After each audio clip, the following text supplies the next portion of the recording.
Hello students, तो welcome to KNS classes और आपका हार्दिक स्वागत करते हैं अपने विक्ट्री बैच पे।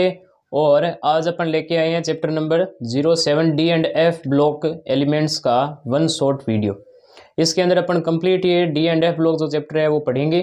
ठीक है, एकदम इन डिटेल बात होगी, एकदम मज़ेदार ट्रिक वगैरह इसके साथ अपन ये लेक्चर समाप्त करेंगे। और इससे पहले अपन ने कोऑर्डिनेशन कंपाउंड और सॉलिड स्टेट के वीडियो है वो अपलोड कर रखे हैं। जिन्होंने नहीं देखे हैं वो जाके देख सकते हैं, डिस्क्रिप्शन में आपको लिंक मिल जाएगी। और चाहें तो आप डिस्कॉर्ड पे भी जुड़ सकते हैं, जिस पे असाइनमेंट नोट्स वगैरह सारे एकदम फ्री में मिल रहे हैं। ठीक है, एकदम बेस्ट लेवल के, तो आप आके और वहाँ पे अपनी तैयारी कंटिन्यू कर सकते हैं। चलिए आज का लेक्चर शुरू करते हैं। और सबसे पहले अपन देखेंगे D and F block elements होते क्या हैं। ठीक है, तो D and F block elements. ठीक है, अब देखो मैं यहाँ पे आपको बताऊँ तो आपने 11th के अंदर पढ़े होंगे कि अपने पास टोटल 118 एलिमेंट्स हैं। ठीक है, 118 एलिमेंट्स हैं जिनको अपन ने 4 ब्लॉक के अंदर बांटा था। एक एस ब्लॉक, एक पी ब्लॉक, एक डी ब्लॉक और एक एफ ब्लॉक। जिसमें से एस ब्लॉक तो आपने 11th में पढ़ लिया था। पी के आपने दो जो ग्रुप थे, ठीक है, दो जो ग्रुप थे, एक तो बोरोन फैमिली और एक कार्बन फैमिली, ये 11th के अंदर पढ़े थे। ठीक है, और बाकी जो बची हुई फैमिली है वो आपके यहाँ 12th में लगती है। D and F block element का एक सेपरेट आपके चैप्टर है। अब अगर मैं बात करूँ तो डी ब्लॉक एलिमेंट का क्या मतलब होता है। डी ब्लॉक एलिमेंट्स का मतलब हो गया कि वो एलिमेंट्स, ठीक है, दोज एलिमेंट्स, ठीक है, इन विच, जिसके अंदर क्या होता है, लास्ट जो इलेक्ट्रॉन होता है, ठीक है, लास्ट इलेक्ट्रॉन कहाँ एंटर करेगा, एंटर इन डी सबसेल। ठीक है, डी सबसेल के अंदर अगर अपने पास क्या होता है, लास्ट इलेक्ट्रॉन एंटर करता है तो वो एलिमेंट क्या कहलाएंगे, वो एलिमेंट कहलाएंगे अपने पास डी ब्लॉक एलिमेंट्स। जैसे कि एग्जांपल मान लो मैंने ले लिया, जैसे स्कैंडियम का ले लिया। स्कैंडियम अपने पास 21 पे आता है।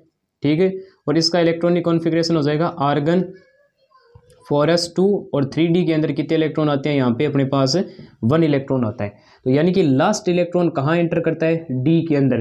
तो इसलिए स्कैंडियम अपने पास क्या हो जाएगा, डी ब्लॉक का एक सदस्य हो जाएगा। ठीक है, तो ये चीज़ आपको ध्यान में रखनी है कि लास्ट इलेक्ट्रॉन जिस सब सेल के अंदर गिरता है, ठीक है, उस एलिमेंट का वही ब्लॉक होता है। जैसे कि यहाँ पे अपने पास डी के अंदर लास्ट इलेक्ट्रॉन आया तो ये एलिमेंट डी का एक मेंबर हो गया। समझ में आ गई, डी ब्लॉक का एक मेंबर है। जैसा कि आपको पता होगा कि डी ब्लॉक के जो टोटल एलिमेंट्स हैं अपने पास, ठीक है, डी ब्लॉक के टोटल जो एलिमेंट्स अपने पास अभी मौजूद है वो कितने हैं, 40 है। समझ में आ गई, टोटल कितने हैं, 40। ये चीज़ हो गई। अब मैं अगर आपको इन 40 की अगर डिटेल बताऊं तो क्या हो जाएगा, देखो इसको अपन ने 4 सीरीज़ के अंदर बांटा। एक तो होती है 3D सीरीज़, ठीक है, एक होती है 4D सीरीज़, ठीक है, एक होती है 5D सीरीज़ और एक होती है अपने पास 6D सीरीज़। तो ये अपन ने क्या की, अलग अलग डी सीरीज़ को नाम दिया। अब डी सीरीज़ जो अपने पास आएगी, ठीक है, इन डी सीरीज़ में आपके क्या रहेंगे, सारे डी ब्लॉक के एलिमेंट रहेंगे। ठीक है, और इसका नाम 3D series, 4D series, 5D series क्यों रखा गया है, क्योंकि इसके अंदर 3D जो सब सेल होती है वो आती है। अगले के अंदर सारे एलिमेंट जो होंगे उनके अंदर 4D के अंदर इलेक्ट्रॉन जाएंगे।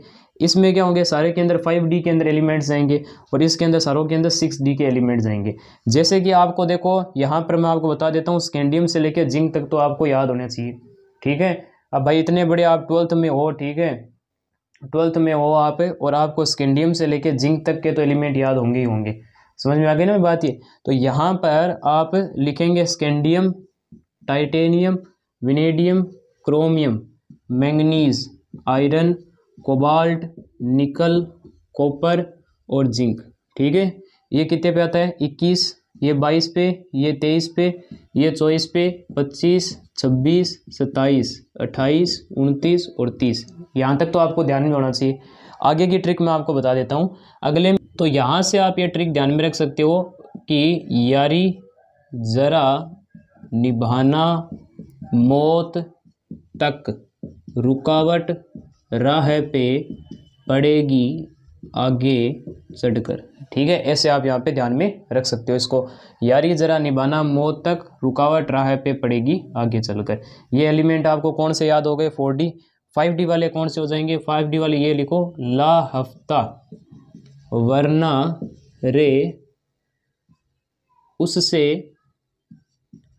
इधर पिटाई और होगी। ठीक है, तो ऐसे आप इसको ध्यान में रख लो, ला हफ्ता वरना रे उससे इधर पिटाई और होगी, ऐसे आप ध्यान में यहाँ पे रख सकते हैं। और बात रही एटॉमिक नंबर की, तो एटॉमिक नंबर के लिए मैजिक नंबर आप ध्यान में रख सकते हो यहाँ पे। ठीक है, मैजिक नंबर कौन से हो जाएंगे यहाँ पे, मैजिक नंबर आ जाएंगे आपके यहाँ पे एक तो 18 और एक 32। ठीक है, मैजिक नंबर किसके लिए आप यूज़ में लेते हो, टू कैलकुलेट या to find out atomic number. अगर आपको एटॉमिक नंबर फाइंड आउट करने हैं तो उसके लिए आपके पास मैजिक नंबर बने हुए 18 और 32। ठीक है, अब देखो जैसे कि आपके पास मान लो जिंक है, अब जिंक का 30 तो आपको ध्यान में होगा ही होगा कि जिंक 30 पे आता है। अब इसके नीचे वाले आप आराम से फाइंड आउट कर सकते हो, ध्यान में रखो 18 और 32 है, सारों का निकल आएगा। अब जैसे मान लो 18 है यहाँ पे, अब 18 लिख दिया तो यहाँ पे कितना हो जाएगा, तो 30 में 18 जोड़ो। ठीक है, तो कितने हो जाएंगे अपने पास 48 हो गए।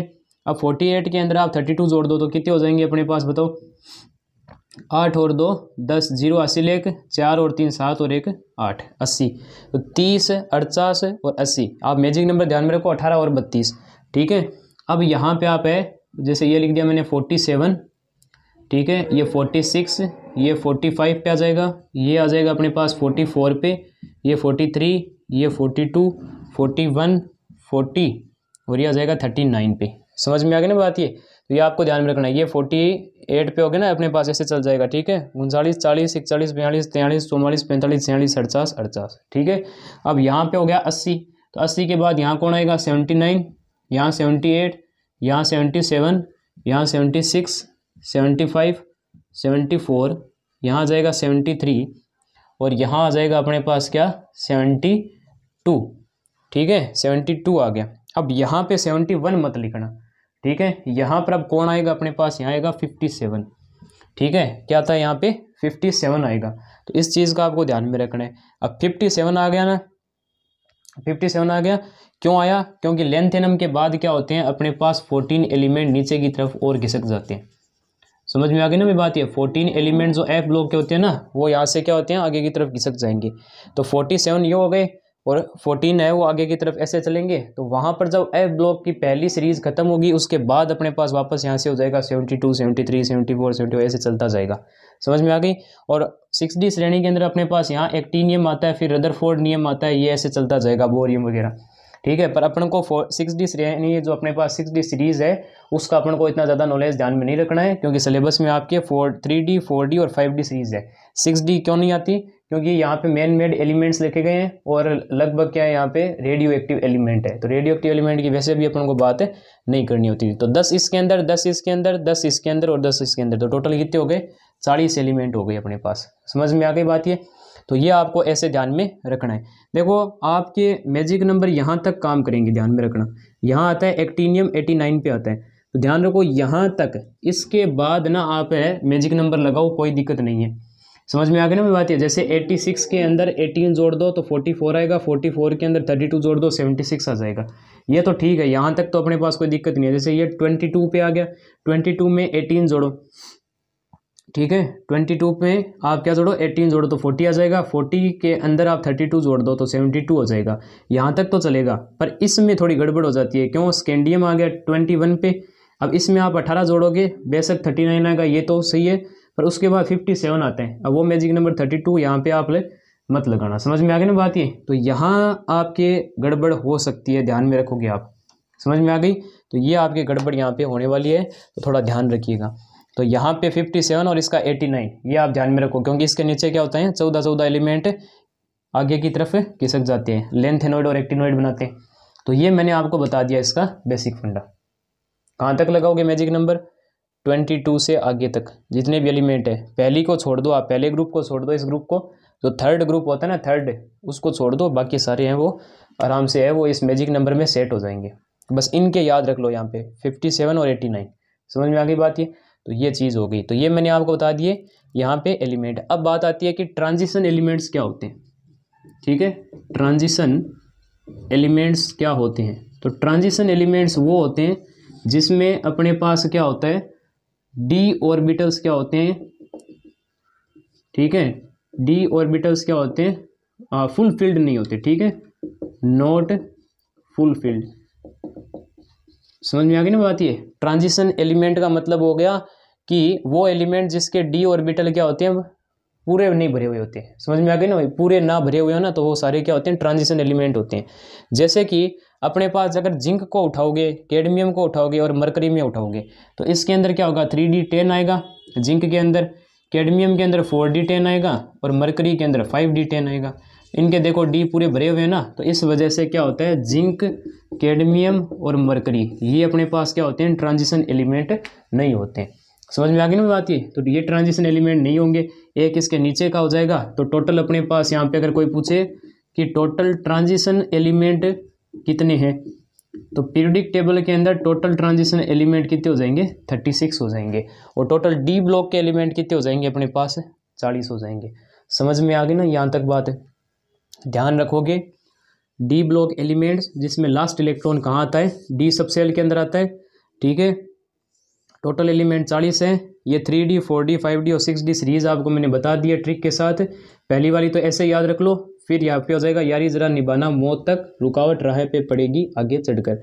यहाँ से हो जाएगा ला हफ्ता वरना रे, उससे इधर पिटाई और होगी, ऐसे याद रख लो। फिर मैंने आपको यहाँ पे क्या कर दिया, पहले वाले के एटॉमिक नंबर तो आपको याद रहेंगे ही रहेंगे। ठीक है, वो तो आप अंगुलियों पे करके ऐसे निकाल लो, कोई दिक्कत नहीं है। फिर आपको क्या करना है, बाकियों के एटॉमिक नंबर अगर ध्यान में रखनी है तो आप क्या करो, मैजिक नंबर ध्यान में रखो, 18 और 32। ठीक है, 18 और 32। पर ये कहाँ नहीं लगाना है, ये आपको नहीं लगाना, क्या नहीं, किस में नहीं लगाना, थर्ड ग्रुप में नहीं लगाना। ठीक है, तो तीसरे ग्रुप के अंदर ये आप मत लगा देना। ठीक है, क्योंकि यहाँ पे क्या होता है, स्कैंडियम, इट्रियम और लेंथेनम और एक्टिनियम। अब लेंथेनम के बाद 14 एलिमेंट यहाँ नीचे और खिसक जाते हैं। तो पहले तो वो आते हैं, उसके बाद वो 14 एलिमेंट खत्म होने के बाद वापस यहाँ से शुरू होते हैं। तो इसलिए यहाँ तक तो वैलिड है, पर यहाँ पर आप मत लगा देना। इनके आपको रटने पड़ेंगे। लेंथेनम का 57 होता है और एक्टिनियम का 89 होता है। समझ में आ गई बात ये, तो यह आपका ध्यान में रखना है। ठीक है, एक्टिनियम, ए मतलब 8, नियम यानी 9, ऐसे ध्यान में रख लो, 89 हो जाएगा। ठीक है, लेंथेनम का 57 ध्यान में रखो। तो यहाँ पे ये हो जाएगा। अब मैं अगर आपको बताऊं तो ट्रांजिशन एलिमेंट क्या होते हैं, जिसके डी ऑर्बिटल अपने पास क्या होते हैं, पूरे नहीं भरे रहते। ठीक है, कुछ ना कुछ क्या होगा, उसका डी ऑर्बिटल खाली रहेगा। तो यहाँ पे जिंक, कैडमियम, मरकरी, क्योंकि इनके अंदर 3d10 4d10 और 5d10 होते हैं ना, तो इस वजह से ये अपने पास फुल फिल होते हैं। तो ये अपने पास फुल फिल होने की वजह से ये ट्रांजिशन एलिमेंट नहीं होते। तो टोटल अपने पास 40, जिसमें से 4 आप घटा दो, क्योंकि एक नीचे वाला भी तो आएगा ना, 6d वाला भी आएगा। तो वहाँ से आप क्या कर दो, रिमूव कर दो। तो 4 एलिमेंट रिमूव होने के बाद टोटल ट्रांजिशन एलिमेंट बचते हैं 36। ठीक है, तो ये चीज़ हो गई। तो पहले आप ये नोट कीजिए, उसके बाद है वो अपन इसकी प्रॉपर्टीज़ के बारे में चलते हैं। ठीक है, जिसमें सबसे पहले इलेक्ट्रॉनिक कॉन्फ़िगरेशन पढ़ेंगे इसका, तो नोट कर लीजिए, उसके बाद अपन आगे चलते हैं। कर लीजिए। तो अब अपने आगे चलते हैं और पढ़ेंगे सबसे पहले जनरल इलेक्ट्रॉनिक कॉन्फ़िगरेशन। देखो प्रॉपर्टीज़ स्टार्ट हो चुकी है। ठीक है, तो सबसे पहले अपन पढ़ते हैं इलेक्ट्रॉनिक कॉन्फ़िगरेशन। इलेक्ट्रॉनिक कॉन्फ़िगरेशन और इलेक्ट्रॉनिक कॉन्फ़िगरेशन डी ब्लॉक का देख रहे हैं। तो जो इनका जनरल इलेक्ट्रॉनिक कॉन्फ़िगरेशन होता है किसका, डी ब्लॉक एलिमेंट का। ठीक है, डी ब्लॉक एलिमेंट्स का जो जनरल इलेक्ट्रॉनिक कॉन्फ़िगरेशन होता है वो होता है आपके पास NS। ठीक है, NS के अंदर कितने इलेक्ट्रॉन आएंगे अपने पास, या तो 0 आएगा, या तो 1 आएगा, ठीक है, या तो 2 आएंगे। तो NS के अंदर 0 से लेके 2 इलेक्ट्रॉन हो सकते हैं। और N-1 D के अंदर कितने इलेक्ट्रॉन रहेंगे, 1 से लेके और 10 इलेक्ट्रॉन रहेंगे। तो ये इसका जनरल इलेक्ट्रॉनिक कॉन्फ़िगरेशन हो गया। N क्या है, N है उस एलिमेंट की नंबर ऑफ सेल्स। और नंबर ऑफ सेल्स आपको पता होती है किसके बराबर होती है, पीरियड नंबर के बराबर होती है। पीरियड नंबर समझते हो ना भाई, जैसे हाइड्रोजन फर्स्ट पीरियड पे बिलोंग करता है। ठीक है, उसके बाद लिथियम सेकंड पे आता है, सेकंड पीरियड में आता है ना लिथियम, है ली, तो वहाँ पे हो गया। सोडियम तीसरे पीरियड पे आता है। ठीक है, और पोटेशियम चौथे पीरियड पे आता है। तो N का मतलब हो गया पीरियड नंबर। तो यहाँ पे अपने पास पीरियड नंबर हो गया N। अब देखो, जैसे कि मैं अगर बात करूँ तो 3D सीरीज़ अगर आप उठाओगे, ठीक है, 3D सीरीज़ उठाओगे तो N की वैल्यू क्या रहेगी, ऐसे 4D 5D and 6D series. ठीक है, इतना तो आपको पता होगा कि पीरियडिक टेबल के अंदर टोटल 7 पीरियड आते हैं। ठीक है, कितने पीरियड आते हैं, 7 पीरियड आते हैं। तो इन्हीं में से ही अपने पास होगा। देखो जैसे कि ये तो एकदम लास्ट वाला पीरियड हो गया, तो ये 7 नंबर, ये 6 नंबर, ये 5 नंबर और ये 4 नंबर। ठीक है, तो अपने पास यहाँ पे n की वैल्यू 4th पीरियड हो गया। ठीक है, यानी 4 सेल होगी, इसमें 5, इसमें 6 और इसमें 7, यानी 3D सीरीज स्कैंडियम से लेके जिंक तक के, स्कैंडियम से लेके जिंक तक के।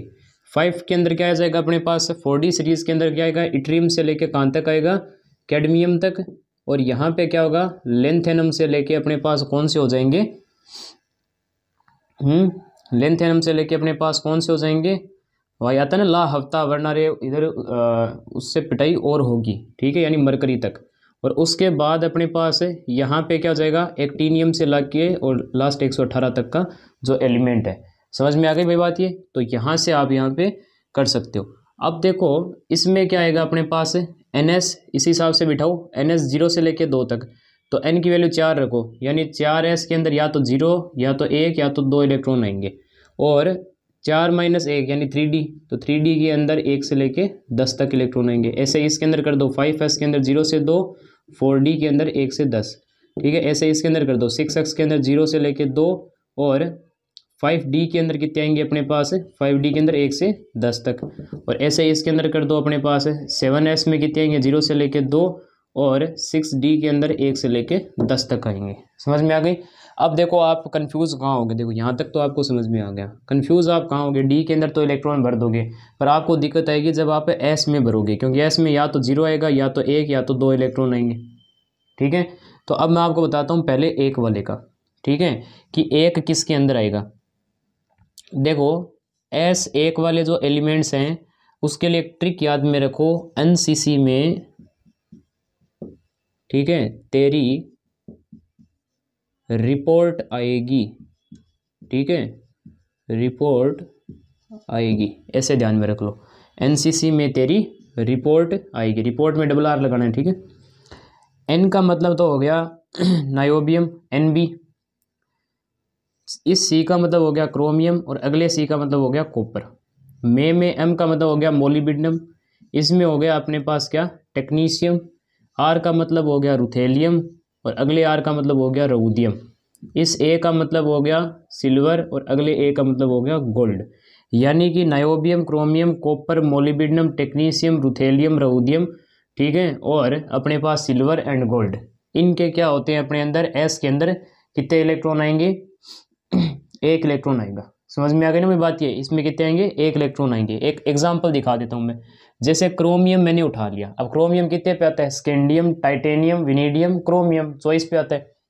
ठीक है, तो ये आ गया चॉइस पे। अब क्या करना है आपको, देखो जब भी आप इलेक्ट्रॉनिक कॉन्फ़िगरेशन लिख रहे हो चॉइस है ये, अब चॉइस से पहले वाला आप क्या करो, नोबल गैस उठा लो। नोबल गैस आपको पता होगा, हीलियम, नियोन, आर्गन, क्रिप्टन, ठीक है, जेनन और रेडन। ये आता है 2 पे, ये 8 पे, ये 18 पे, ये 36 पे। ठीक है, तो ये हो गया 2, 8, 18, 36। और इसमें आपने क्या किया, 2 में इसमें कितने जोड़ दिया आपने, 2। ठीक है, और सॉरी ये आएगा अपने पास 10 पे। ठीक है, 2, 10, इसके अंदर 8 जोड़ दी ना, फिर 8 जोड़ दिए। ठीक है, फिर 18 जोड़ो, फिर 18 और जोड़ दो। अब 36 के अंदर जब 18 जोड़ दोगे तो कितना हो जाएगा बताओ। ठीक है, ये कितना हो जाएगा, और 5, ये हो गया 54 पे आएगा। ठीक है, तो पहले आपको जोड़ने हैं 8, फिर 8, फिर 18, फिर 18। ठीक है, और फिर आपको यहाँ पे कितने जोड़ने हैं, 32 जोड़ दो। तो यहाँ पे कितना हो जाएगा बताओ, 4 और 2 6, 5 और 3 8, यानी ये 86। तो आपको ध्यान में क्या रखना है कि जो भी आपने यहाँ पे एटॉमिक नंबर लिया है, चॉइस है ना, अब चॉइस से पहले वाला जो भी आपके पास क्या है, नोबल गैस है, जो अपने पास नोबल गैस है ना, उसको उठा लो। जैसे चॉइस है, तो चॉइस से पहले अपने पास नोबल गैस कौन सी है, 18 वाली है। ठीक है, कौन सी है, आर्गन। तो पहले तो यहाँ पे आप एक ब्रैकेट लगा के और उसमें लिख दो आर्गन। अब आर्गन में 18 इलेक्ट्रॉन तो आ गए भाई, एटॉमिक नंबर होता है उतने इलेक्ट्रॉन होते हैं ना, तो आर्गन अपने पास 18, यानी 18 इलेक्ट्रॉन तो आ गए। अब उसके बाद क्या आएगा बताओ, इसमें अपन ने क्या लिखा है, 4s और 3d, यानी आप लिखोगे 4s एंड 3d। समझ में आ गई बात ये। अब आपको यहाँ पे क्या करना है, देखो क्रोमियम, क्रोमियम इसमें से है ना, यानी s के अंदर 1 इलेक्ट्रॉन डाल दो, तो कितने हो गए अपने पास, 18। ठीक है, और एक अपने पास कितना हो गया, 19।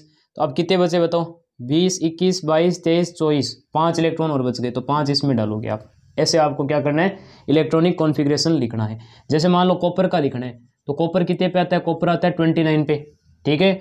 अब कॉपर से पहले अपने पास आर्गन क्या हो गई, नोबल गैस हो गई, उसके बाद आएगा 4s या तो 3d, ठीक है भाई। क्रोमियम और कॉपर स्कैंडियम से लेके जिंक के बीच में नहीं आते क्या, तो ये चीज़ हो गई, तो इसमें 1 इलेक्ट्रॉन भरो। अब 19 इलेक्ट्रॉन हो गए, बच्चे कितने अपने पास, 10 इलेक्ट्रॉन बच गए, तो 10 इसमें आ जाएंगे। समझ में आ गया ना, ऐसे आपको यहाँ पे ये फिलअप करना है। ठीक है, एक और मैं यहाँ पे आपको बताता हूँ, देखो ये हो गया सिल्वर और गोल्ड, ठीक है। जैसे मान लो इसमें से एक और उठा लेते हैं, कौन सा उठाएं बताओ, मोलिब्डेनम वाला उठा लेंगे। चलो मोलिब्डेनम का लिखते हैं। पहले तो बताओ मोलिब्डेनम आएगा कहाँ पे, कौन सी सीरीज के अंदर आएगा, यारी जरा निभाना मौत तक, यारी जरा निभाना मौत तक, यहाँ आ रहा है मोलिब्डेनम। और ऊपर क्या आ रहा है, स्कैंडियम, टाइटेनियम, वेनेडियम और क्रोमियम। क्रोमियम आता है 24 पे। अब मैंने आपको मैजिक नंबर बता रखा है 8 और सॉरी यहाँ पे आपके कितने हो गए, 18 और 32, ये आपके क्या हो गए, मैजिक नंबर हो गए 18। अब यहाँ पे 18 जोड़ दो, तो 24 के अंदर जोड़ो 18, कितने होंगे बताओ। 24 के अंदर अपन को क्या जोड़ने, 18 जोड़ने, तो ये कितने हो जाएंगे बताओ। ये हो गया 12, ठीक है, 2, 3 और 1, 4, 42 आ रहा है, ठीक है। तो मोलिब्डेनम आ गया अपने पास कहाँ पे, 42। अब जैसे मैं आपको बता रहा हूँ ना वैसे करते जाइए, ठीक है। जैसे मैं कर रहा हूँ वैसे आप है वो स्टेप रिपीट करते जाना, ठीक है। पहली बात ये, अगर बोर्ड एग्जाम हो रहे हैं या फिर हार्फेली हो रहे हैं, तो उसके अंदर आपको एटॉमिक नंबर ऑलरेडी 30 से ऊपर वालों के दिए रहते हैं। समझ में आ गई ना बात ये। हालांकि नीट जेईई भी देते हैं तो आपके क्या होंगे, एटॉमिक नंबर में भी लिखे हुए आ सकते हैं, पर नहीं आए तो आप ऐसे, मैं जैसे कैलकुलेट कर रहा हूँ वैसे आप कर लीजिएगा। अब 42 तक तो हो गया। 42 से पहले आर्गन 42 से पहले अपने पास नोबल गैस उठाओ, कौन सी होगी 42 से पहले, 36 आएगी ना, यानी कि क्रिप्टन लिख दो। मोलिब्डेनम कौन सी सीरीज से आया है, मोलिब्डेनम आया 4d सीरीज से, तो 4d के लिए 5s और 4d आएगा ना, 5s और 4d। अब s के अंदर क्या हो जाएगा, मोलिब्डेनम इसमें आ रहा है ना, तो इसमें s1 आ जाएगा, ये s1 आ गया। तो ये कितने हो गए, 36 था ना अपने पास, क्रोमियम ये क्रिप्टन अपने पास 36 है, तो 36 इलेक्ट्रॉन तो हो गए, ये हो गए 37। अब कितने बचे बताओ, 38, 39, ठीक है, 40, 41 और 42, यानी 5 इलेक्ट्रॉन, तो ये 5 इलेक्ट्रॉन इसमें आ गए। समझ में आ गई ना बात ये। तो ऐसे आपको क्या करना है, किसी का भी आप इलेक्ट्रॉनिक कॉन्फ़िगरेशन लिख सकते हो। अगर आपके पास ये हो niobium, chromium, copper, molybdenum, technetium, ruthenium, rhodium, silver और गोल्ड, ठीक है, इसमें आप ये ऐसे इलेक्ट्रॉनिक कॉन्फ़िगरेशन लिख सकते हो। अब दूसरी बात आपकी मैं बता देता हूँ, किसमें S0 किस में आएगा, तो 0 में बस एक ही आता है आपके, वो जो कि है प्लेडियम, ठीक है। प्लेडियम बस एक ही है एलिमेंट जिसमें क्या होता है, S के अंदर 0 इलेक्ट्रॉन्स आता है। प्लेडियम आएगा कहाँ पे बताओ, रुकावट राह पे पड़ेगी आगे चढ़कर, यहाँ आएगा ना, ठीक है। और इसके ऊपर जस्ट कौन सा होगा, जिंक होगा 30। अब 30 के अंदर 18 जोड़ दो, कितने हो जाएंगे बताओ, 48 हो जाएंगे, ये 47 और ये कहाँ आ जाएगा, 46 पे आ जाएगा। तो ये अपने पास हो गया 46। अब 46 है तो आप क्या करोगे, पहले इससे पहले वाली नोबल गैस लिख लो, नोबल गैस ये रही क्रिप्टन, क्रिप्टन के अंदर 36 इलेक्ट्रॉन आ गए। अब S के अंदर 0 इलेक्ट्रॉन आएंगे, भाई ये कहाँ से आया अपने पास, इसी सीरीज से है ना 4d से, तो अपने पास आएगा क्या, एक तो 5s आएगा और एक क्या आएगा अपने पास है 5s और एक आएगा 4d, ठीक है। अब इसके अंदर 0 इलेक्ट्रॉन रहेंगे, तो 36 तो ये हो गए, 46 बनने थे, 10 बचे, तो 10 के 10 इसमें जाएंगे। इसका मतलब इसका इलेक्ट्रॉनिक कॉन्फ़िगरेशन होता है क्रिप्टन, ठीक है, और 4d के अंदर 10 इलेक्ट्रॉन रहेंगे। ये ऐसे आपको ध्यान में रखना है। तो S के लिए अपने पास प्लेडियम 1 है, S1 के लिए आपके पास ये मैंने ट्रिक बता दी। और तीसरा रही बात है S2, तो रेस्ट जितने भी एलिमेंट है, ठीक है, रेस्ट एलिमेंट्स कहाँ पे जाएंगे अपने पास, जो बचे हुए एलिमेंट्स अपने पास होंगे वो कहाँ पर जाएंगे, वो जाएंगे अपने पास S2 के अंदर, ठीक है। जैसे कि मैंने मान लो ये लिख दिया क्या, टाइटेनियम लिख दिया। अब टाइटेनियम 22 पे आता है, तो आर्गन तक तो सेम रहेगा, उसके बाद आएगा 3d और 4s, ठीक है। अब 4s के अंदर देखो अपने पास टाइटेनियम ना तो इसमें और ना ही अपने पास प्लेडियम में, ठीक है। तो S के अंदर 2 इलेक्ट्रॉन भेज दो, तो ये हो गया 18 और 2 20, बचे 2 इसके अंदर आ जाएंगे। ऐसे आप इलेक्ट्रॉनिक कॉन्फ़िगरेशन किसी का भी आराम से इजीली लिख सकते हैं। समझ में आ गई होगी ये बात, क्लियर हो गया ना इलेक्ट्रॉनिक कॉन्फ़िगरेशन लिखना, ठीक है। तो ये आप यहाँ पे ध्यान में रखोगे। अच्छा, एक ना बच्चों के डाउट रहता है, मैं आपको बताता हूँ क्या डाउट रहता है। देखो 5D के अंदर कोई भी मान लो एलिमेंट आपको दे दिया, ठीक है, जैसे मान लो मैंने लिखा ला हफ्ता वरना, यानी मान लो मेरे को बोल दिया टंगस्टन का लिखो, किसका लिखना है, टंगस्टन का लिखना है। तो यहाँ पे था आपके पास ला हफ्ता वरना, तो टंगस्टन डब्लू आ गया ना वहाँ पे। अब लेंथेनम का मैंने कहा आप याद में रखो, तो यहाँ लेंथेनम कितने पे आता है अपने पास 57 पे आता है ना, ठीक है। अब इसमें मैं आपको बात करूँ तो ऊपर कौन सा आएगा, यारी जरा निभाना मौत तक आएगा, और ऊपर आएगा स्कैंडियम, टाइटेनियम और विनीडियम। विनीडियम आएगा कितने पे, 23 पे, और 23 पे आएगा। और यहाँ पे अपने पास क्या हो जाएगा, इसके अंदर आप जोड़ दो, कितने कितने जोड़ोगे, 18, ठीक है। तो 23 के अंदर आप जोड़ दो 18, तो कितने हो जाएंगे, 11, 2, 3 और 1 4, 41 आ रहा है। तो इसका आ गया 41, और 41 में अब आप कितने जोड़ोगे, 32 जोड़ दो, तो ये कितना हो जाएगा अपने पास 73, ठीक है। यानी टंगस्टन आता है 73 पे, ठीक है, टंगस्टन आया 73 पे। 73 से पहले कौन सी नोबल गैस आएगी, 73 से पहले नोबल गैस आ रही है जेनॉन आ रही है 54 पे। तो यहाँ मैंने लिखा क्या, जेनन। अब जेनन तो मैंने लिख दिया, ठीक है। अब उसके बाद आप क्या दिमाग लड़ाओगे मैं बताता हूँ आपको। आप देखोगे 5D में, ठीक है, आप ये लगाओगे डायरेक्ट, क्या कहोगे कि 6x 5D, ऐसे लिखोगे आप, मेरे को पता है। तो 6x और 5D जब आप यहाँ पे लिखोगे तो इस जगह पे मैं बताता हूँ आप यहाँ पे क्या करने वाले हो। आप देखोगे कि टंगस्टन ना तो इसमें से है ना इसमें से है, इसमें 2 इलेक्ट्रॉन भर देते हैं, ठीक है, आपका बहुत बढ़िया। अब देखो जेनॉन के अंदर कितने हैं, 54 इलेक्ट्रॉन हो गए, ठीक है, कितने हो गए, 54 इलेक्ट्रॉन हो गए। और यहाँ पे अपने पास डी के अंदर देखो अब, और एस के अंदर आपने 2 इलेक्ट्रॉन भर दिए, तो कितने हो गए, 4, और ये अपने पास हो गए 56 इलेक्ट्रॉन हो गए टोटल, ठीक है। तो टोटल 56 इलेक्ट्रॉन होने के बाद आपके पास बचे हुए किस में जाते हैं, डी में। अब आप माइनस करो, देखो 73 में से जब आप माइनस करोगे 56, तो कितना बचेगा बताओ, यहाँ 7 हो गए ना अपने पास, और 6 में ये 17 इलेक्ट्रॉन बच रहे हैं, ठीक है। कितने इलेक्ट्रॉन बचे हैं, 17 इलेक्ट्रॉन। अब जब 17 इलेक्ट्रॉन बच रहे हैं तो डी के अंदर तो 10 आते हैं, बाकी कहाँ गए, सोचने लायक बात है ना। तो वो किस में जाएगा, क्योंकि मैंने कहा था लेंथेनम के बाद क्या होता है, 14 एलिमेंट नीचे खिसक जाते हैं, तो एफ ब्लॉक वाले आएंगे। तो पहले एफ सब सेल भरेगा, उसके बाद आपके क्या होगा, यहाँ आएगा। इसका मतलब इसमें एफ भी आपको ऐड करना पड़ेगा, ठीक है। तो एफ कहाँ पर ऐड करोगे बताओ, भाई 6s 5D, उसके बाद आपके पास यहाँ पे क्या आएगा, ये आप यहाँ पे लिखोगे क्या, 4f लिखोगे। समझ में आ गई ना बात। ये देखो हमेशा क्या होता है, NS2 होता है, ठीक है, NP होता है अपने पास 6, N-1 होता है D, और N-2 होता है क्या, F होता है। समझ में आ गई भाई बात ये। तो इसमें देखो N आपके पास कहाँ पे आ रहा है, N इसके अंदर किस में आएगा, देखो 6, तो 6 में से अपने पास कितने माइनस करोगे, 2, तो कितने बच गए, 4। तो 4f के अंदर पहले तो भर दो 14 एलिमेंट, ये सॉरी 14 इलेक्ट्रॉन भर दो।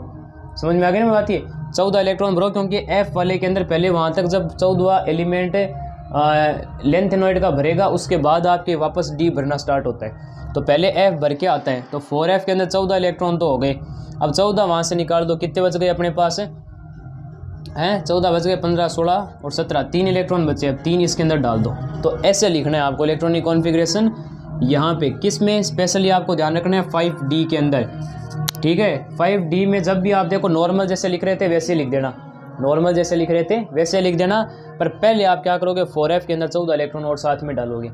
ये चीज़ क्लियर हो गई, ठीक है। अब अपन चलते हैं आगे और इनकी प्रॉपर्टीज़ के ऊपर बात करेंगे। तो पहले आप ये नोट कीजिए, उसके बाद अपन आगे चलते हैं, ठीक है, कर लीजिए। तो अब अपने आगे चलते हैं और पढ़ेंगे एटॉमिक रेडियस के बारे में, ठीक है। देखो यहाँ पे मैंने आपके चैप्टर के अंदर जो फिजिकल प्रॉपर्टी डी ब्लॉक की दे रखी है वो मैंने सारी लिख दी है। कौन कौन सी है, देखो एटॉमिक रेडियस है, ठीक है, उसके बाद melting point and boiling point रहेगा, ये सारी कुछ अपन को पढ़नी है। Metallic character, enthalpy of atomisation, ionisation enthalpy, variable valency and oxidation state, standard electrode potential, colour of compounds, magnetic property, catalytic property, interstitial compound formation and alloy formation, ठीक है। तो ऐसे आपको ध्यान में रखना है। अब देखो मैं यहाँ पे 1 बाय 1 शुरू करता हूँ, ठीक है। देखो सबसे पहली प्रॉपर्टी है एटॉमिक रेडियस, ठीक है, एटॉमिक रेडियस। देखो आपने 11th के अंदर ये तो पढ़ रखा होगा कि लेफ्ट से राइट जाने पे क्योंकि प्रोटॉन की संख्या बढ़ती है तो इस वजह से अट्रैक्शन ज़्यादा होने की वजह से एटॉमिक रेडियस घट जाती है, और टॉप टू बॉटम जाने पे क्या होता है, अपने पास नंबर ऑफ सेल्स बढ़ती है। ठीक है, नंबर ऑफ सेल्स बढ़ती है। भाई बताया था ना अभी, पीरियड की संख्या होती है ना वो नंबर ऑफ सेल के बराबर होती है, तो नंबर ऑफ सेल्स यहाँ पे बढ़ेगी, इस वजह से रेडियस भी बढ़ जाती है।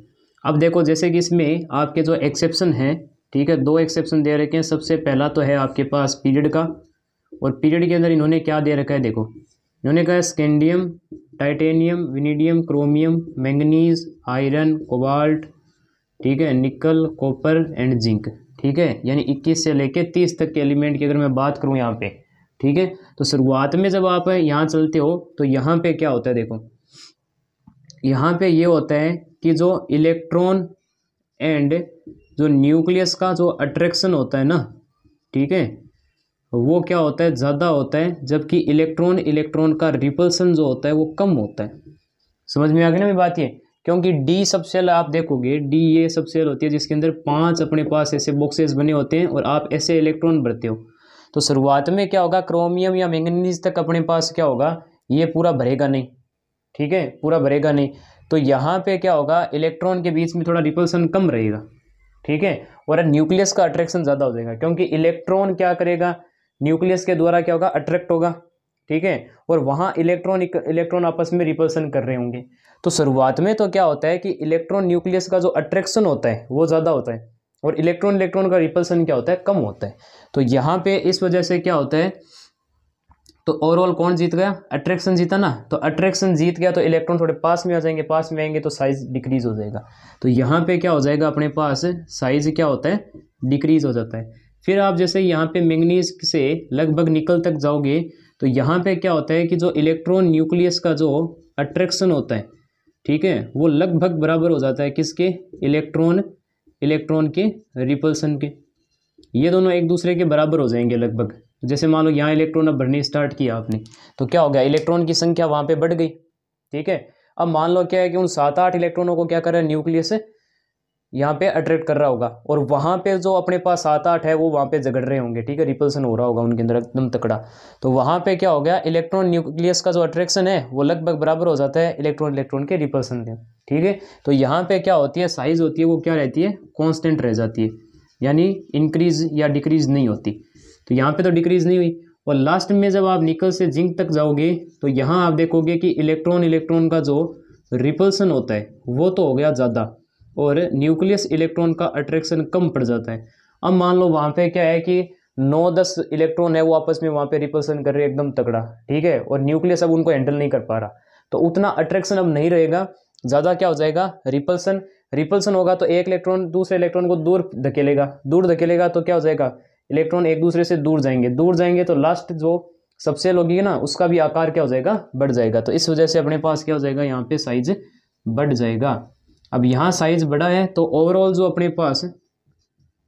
ओवरऑल जो यहाँ पे ट्रेंड चलेगा वो आपको यहाँ पे ध्यान में रख लो। ओवरऑल ट्रेंड कैसे चलेगा, देखो आप ध्यान में रखो, साइंस टीचर जानवी कुमारी मैडम, फिर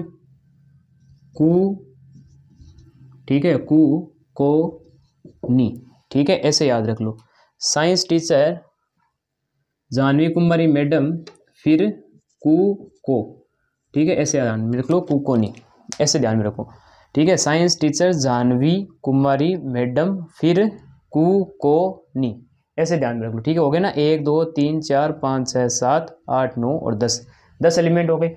अब आपको क्या करना है, देखो ये मैंने लिखा है डिक्रीजिंग में लिखा है, ठीक है, तो आप क्या करो, 4 चिन्ह तो ऐसे बना दो, ठीक है, 4 चिन्ह तो आपको ऐसे बनाने हैं, 3 चिन्ह आप ऐसे बना दो लगभग बराबर वाले, ठीक है, कितने हो गए, 3 हो गए, और 2 आप क्या कर दोगे, अब वापस ऐसे बना दो। समझ में आ गया ना मेरी बात ये। तो ऐसे आपको क्या करना है, ओवरऑल ट्रेंड ध्यान में रखना है, क्योंकि ओवरऑल ट्रेंड वो पूछेंगे। आप ट्रिक ध्यान में रखो, साइंस टीचर जानवी कुमारी मैडम, फिर कुकोनी, ठीक है, ऐसे ध्यान में रखो। अब यहाँ पे क्या होगा, आप क्या करोगे, 4 चिन्ह तो ऐसे लगा दो पहले, फिर 3 चिन्ह ये बराबर वाले, और फिर आप क्या करोगे, 2 ऐसे चिन्ह लगा लो, यानी याद रख लो 4 3 और 2। समझ में आ गई बात ये। तो ऐसे आपको यहाँ पे क्या है, ओवरऑल ट्रेंड आपको याद हो जाएगा। ठीक है, अब ऐसे आपको अगर मान लो क्या है कि 5 4 आपको एलिमेंट दे दिए, एलिमेंट देने के बाद वो पूछेंगे कि इंक्रीजिंग या decreasing order of atomic radius में आप अरेंज करो, आप यहाँ की इसकी सहायता लेके और अरेंज करो तो कोई दिक्कत नहीं है। अब मैं आपको देखो यहाँ पे बताता हूँ ग्रुप का क्या सीन है, देखते हैं। देखो ग्रुप में आपको पता होगा यहाँ स्कैंडियम, टाइटेनियम, वेनेडियम और क्रोमियम आएगा। उसके बाद यहाँ पे क्या हो जाएगा, यारी, जरा, निभाना, मौत तक, और इसके बाद अपने पास क्या आएगा, ला, हफ्ता, वर्नारी। ठीक है, ऐसे होगा अपने पास ना। अब देखो यहाँ पे होता क्या है, ये लेंथेनम है, लेंथेनम के बाद क्या होगा, 14 एलिमेंट तो खिसकेंगे नीचे की तरफ, 14 एलिमेंट क्या हो जाएंगे, नीचे की तरफ खिसकेंगे। अब देखो स्कैंडियम, इट्रियम और लेंथेनम। अब आपको देखो ध्यान में होगा, जैसे मैंने यहाँ पे बता दिया, टॉप से बॉटम जाने पे नंबर ऑफ सेल बढ़ेगी तो रेडियस बढ़ेगा। इसका मतलब ऑर्डर ये आना चाहिए ऐसे। ठीक है भाई, इधर की तरफ ही होगा ना, स्कैंडियम से इट्रियम बड़ा होगा, इट्रियम से लेंथेनम बड़ा होगा, ये तो ठीक है। ठीक है, पर अब यहाँ गड़बड़ हो जाती है। यहाँ क्या होगा, देखो पहला तो ठीक है, फिर दूसरा अब क्या क्या होता है, ये लगभग क्या हो जाते हैं, इनका साइज बराबर हो जाता है। समझ में आ गई ना बात ये। देखो टॉप से बॉटम जाने पे ठीक है, मान लिया रेडियस बढ़ेगी, ठीक है, पर यहाँ पे स्कैंडियम से इट्रियम की बड़ी, इट्रियम की लेंथेनम से साइज बड़ी हो जाएगी, ये तो ठीक है। अब आगे के जितने भी चलेंगे, ठीक है, यानी कि अपने पास टाइटेनियम से लेकर जिंक तक के जितने भी पीरियड होंगे, उसमें क्या होगा, टाइटेनियम का आकार छोटा होगा और जिरकोनियम का बड़ा होगा, वेनेडियम का आकार छोटा होगा, नाइओबियम का आकार बड़ा हो जाएगा, क्रोमियम का आकार छोटा, मोलिब्डेनम का ज़्यादा, ये तो ठीक है।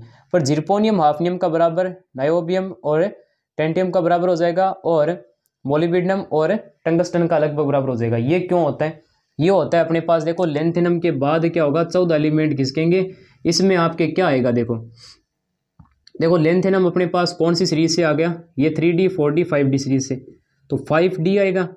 अब ये हो गया 5D, और उसके बाद क्या आता है, 4F आता है। इसका मतलब देखो, समझ रहे हो क्या, 5 का मतलब हो गया 5th सेल, 5वीं सेल के अंदर तो 5D है, और 4F इसका मतलब 4 अपने पास क्या हो जाएगी, 4th सेल के अंदर F है।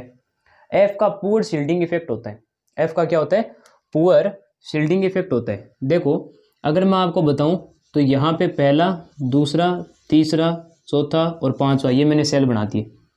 D तो आपके 5वें सेल के अंदर है, D तो ये रहा आपके पास, और 4F अपने पास क्या होगा, 4F यानी 4th सेल के अंदर F अपने पास रहेगा। भाई ये D है और ये यहाँ पे F है। 5 के अंदर अपने पास 5D होगा, 4th सेल के अंदर 4F होगा। ये समझ में आ गई। अब देखो होता क्या है ना, कि जो सब सेल होती है ना, वो क्या करती है, एक पर्दा बना देती है। ठीक है, एक पर्दा बना देती है, सील्डिंग बोलते हैं जिसको, एक सील्डिंग बना देगी, ताकि बाहर वाले इलेक्ट्रॉन पे होता है ना, बाहर वाले इलेक्ट्रॉन पे न्यूक्लियस का कम अट्रैक्शन पड़ता है, जिससे साइज बढ़ जाती है। पर यहाँ पर क्या होता है, एफ होता है, और एफ का आकार क्या होता है कि लगभग 8 फोल्ड स्ट्रक्चर होती है। मतलब ये क्या हो गया कि बहुत ज़्यादा ये क्या हो जाएगा, ऐसे बिखरा हुआ आकार रहता है। ये समझ में आ गया ना, एफ वाला बहुत बिखरा हुआ आकार है ना, तो ये क्या होगा, एकदम सही ढंग से पर्दा नहीं डाल पाएगा, यानी सील्डिंग बढ़िया नहीं कर पाएगा। सील्डिंग बढ़िया नहीं कर पाएगा तो डी वाले जो बाहर वाले इलेक्ट्रॉन्स होंगे उस पर न्यूक्लियस का अट्रैक्शन बढ़ जाएगा, जिससे आकार क्या हो जाएगा, छोटा हो जाएगा। अब 14 एलिमेंट है, अब 14 एलिमेंट के अंदर ऐसे ऐसे क्या होगा, साइज डिक्रीज होता जाएगा, होता जाएगा, होता जाएगा, होता जाएगा, होता जाएगा, और जब फाइनली आप वापस हाफनियम पे आओगे तो आप देखोगे कि साइज इतना घट चुका है कि जिरकोनियम और हाफनियम का बराबर, नाइओबियम टेंटियम का बराबर, मोलिब्डेनम और टंगस्टन का बराबर। ठीक है, ऐसे चलता जाएगा पूरे के पूरे आगे तक। ठीक है, आगे के सारे ग्रुप के अंदर ऐसा चलता जाएगा। समझ में आ गई बात ये, तो ये आप ध्यान में रखोगे। देखो आपसे वो यही पूछेंगे कि क्यों जिरकोनियम हाफनियम का आकार बराबर हो जाता है, क्यों नाइओबियम टेंटियम का बराबर हो जाता है, क्यों मोलिब्डेनम और टंगस्टन का आकार बराबर हो जाता है। तो आप बस आंसर में ये लिखोगे कि due to poor shielding effect of F sub shell, ठीक है, एंड लेंथेनॉइड कॉन्ट्रैक्शन फिनोमिना। इसको क्या बोलते हो आप, जो 14 एलिमेंट के अंदर जो साइज अभी आपने देखा कि घटा, उस आकार के घटने के कारण इसको अपन बोलते हैं, इस फिनोमिना को लेंथेनॉइड कॉन्ट्रैक्शन बोलते हैं। कॉन्ट्रैक्शन का मतलब होता है सिकुड़ जाना, तो लेंथेनॉइड के अंदर आकार हो गया ना, वो सिकुड़ गया, इसको आप बोलते हो लेंथेनॉइड कॉन्ट्रैक्शन। तो ड्यू टू लेंथेनॉइड कॉन्ट्रैक्शन इनका आकार क्या हो जाता है, लगभग बराबर हो जाता है। समझ में आ गई बात ये। अब अपन चलते हैं किस पे, melting point and boiling point पे। तो पहले आप इतना नोट करो, उसके बाद अपन आगे चलते हैं, कर लीजिए। तो अब अपने आगे चलते हैं और पढ़ेंगे melting point and boiling point के बारे में। तो दूसरा देखो अपने पास आ गया melting point and boiling point. ठीक है, देखो मेल्टिंग पॉइंट और बॉइलिंग पॉइंट की अगर मैं यहाँ पे बात करूँ तो आप यहाँ पे ग्राफ देखेंगे। ठीक है, तो यहाँ पे मान लो मैंने लिख दिया एटॉमिक नंबर और इस जगह पे मान लो मैंने लिख दिया मेल्टिंग पॉइंट लिख दिया।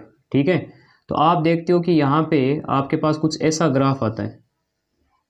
ठीक है, कुछ ऐसा आपके पास ग्राफ आएगा। यहाँ पे जैसे मान लो मैंने लिख दिया स्कैंडियम, यहाँ मान लो मैंने लिख दिया क्रोमियम।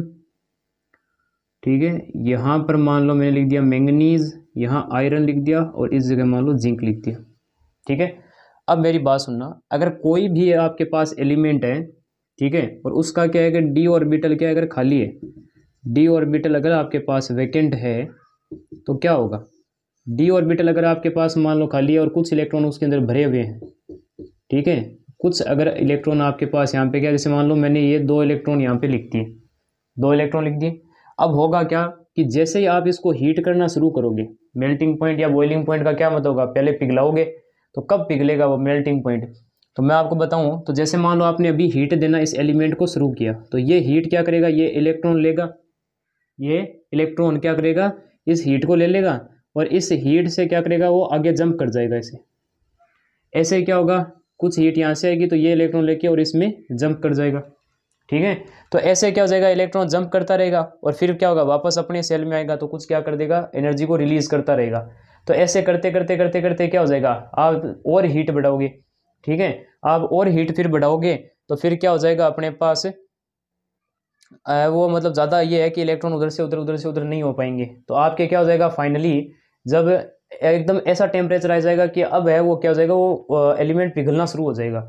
यानी कहीं ना कहीं क्या हो रहा है, melting point and boiling point, melting point and boiling point किस चीज़ पे डिपेंड कर रहा है, नंबर ऑफ अनपेयर्ड इलेक्ट्रॉन पे।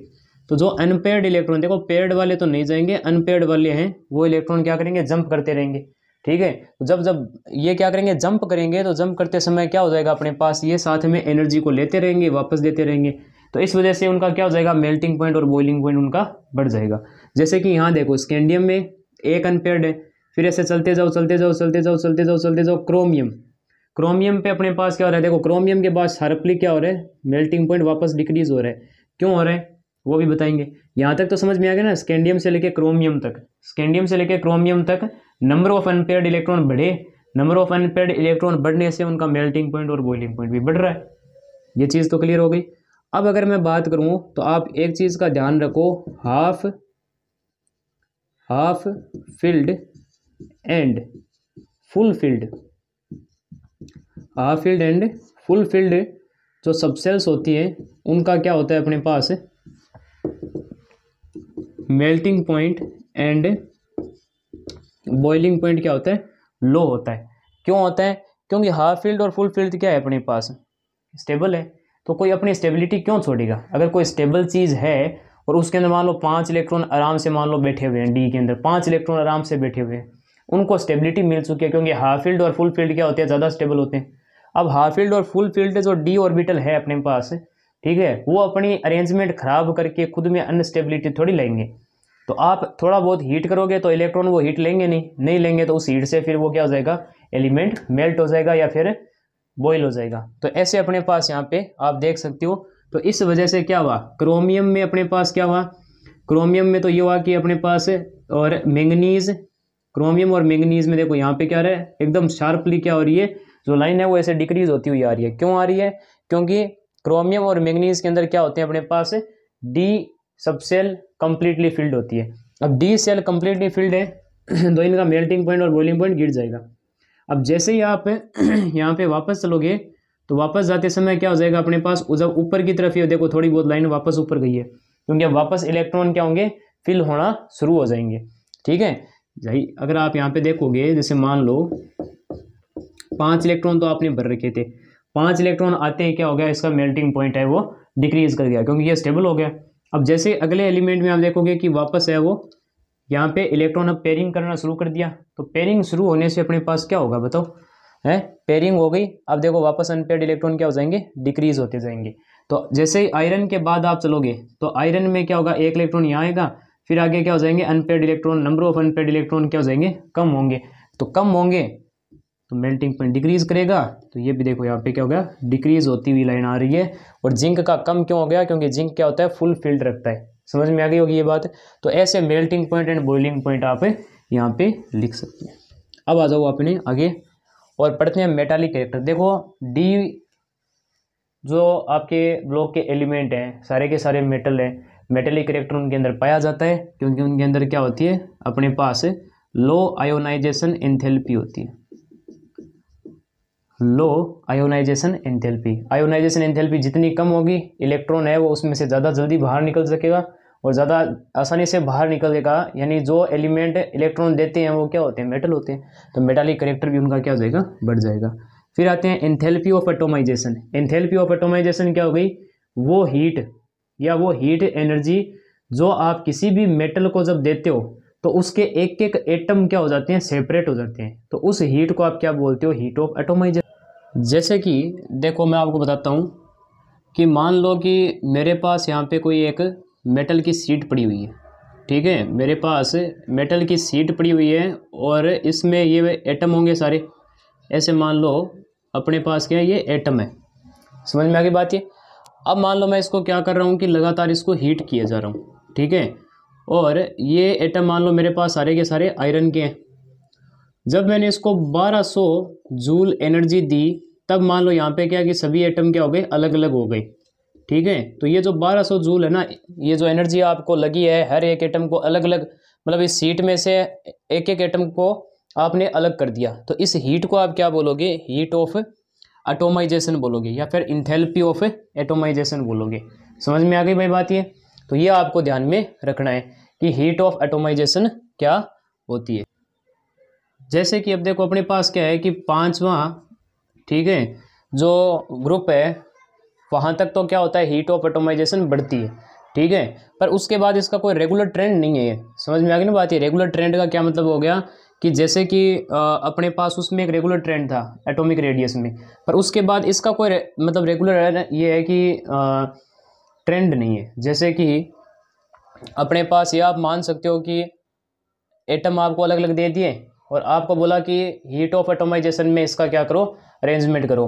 तो आप देखोगे कि पहले तक तो ठीक है, एक रेगुलर अरेंजमेंट आ रहा है, पर उसके बाद क्या होता है कि मतलब चेंज हो जाता है, कभी ज़्यादा कभी कम, कभी ज़्यादा कभी कम, कभी बहुत ज़्यादा हो गया, ऐसा हो गया। ये क्यों होता है, ये होता है डिफरेंट पैकिंग की वजह से, ठीक है। डिफरेंट पैकिंग की वजह से क्या होता है, हीट ऑफ एटोमाइजेशन फिर चेंज हो जाता है। एक मान लो क्या हो गया कि एक पैकिंग है जिसके अंदर मान लो एटम में ना एकदम क्लोजली पैक्ड है, तो उसको अलग करने में ज़्यादा एनर्जी देनी पड़ेगी। किसी के अंदर मान लो क्या कि पैक्ड सही ढंग से नहीं है, जैसे आपने पढ़ा होगा 3D हेक्सागोनल क्लोज पैकिंग हो गई, 3D स्क्वायर क्लोज पैकिंग हो गई, ठीक है, 3D क्यूबिक क्लोज पैकिंग हो गई। तो ये अलग अलग प्रकार की क्लोज पैकिंग आपने सॉलिड स्टेट के अंदर देखी है, कॉपर की, गोल्ड की, सिल्वर की, वहाँ एग्जाम्पल भी दिए थे मैंने।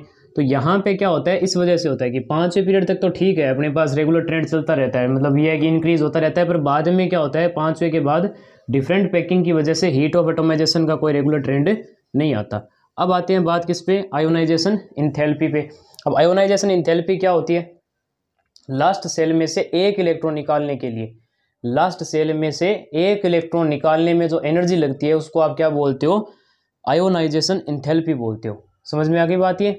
पर एक कंडीशन भी रहती है कि भाई जो आप एटम ले रहे हो जिसमें से इलेक्ट्रॉन निकालना है वो गैसियस स्टेट के अंदर हो, वो अपने पास आइसोलेटेड हो, यानी अकेला होना चाहिए।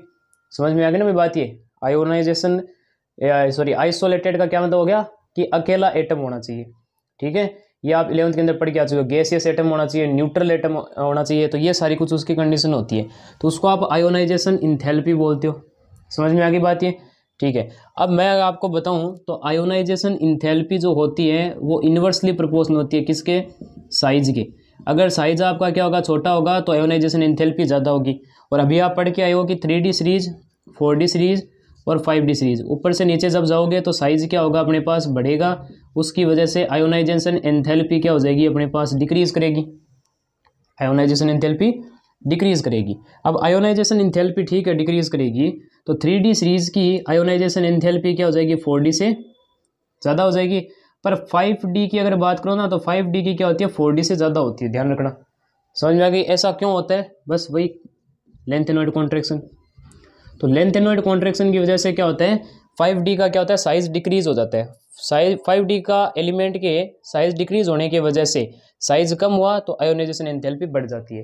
तो ये आप ध्यान में रखोगे किस चीज़ के बारे में, 3D की ज़्यादा होगी 4D से, और 5D की भी क्या होगी 4D से क्या होगी ज़्यादा होगी, यानी 4D बीच में रहेगा। समझ में आ गई ना बात ये? तो ये आपको यहाँ पे ध्यान में रखना है। ओके, ये हो गया।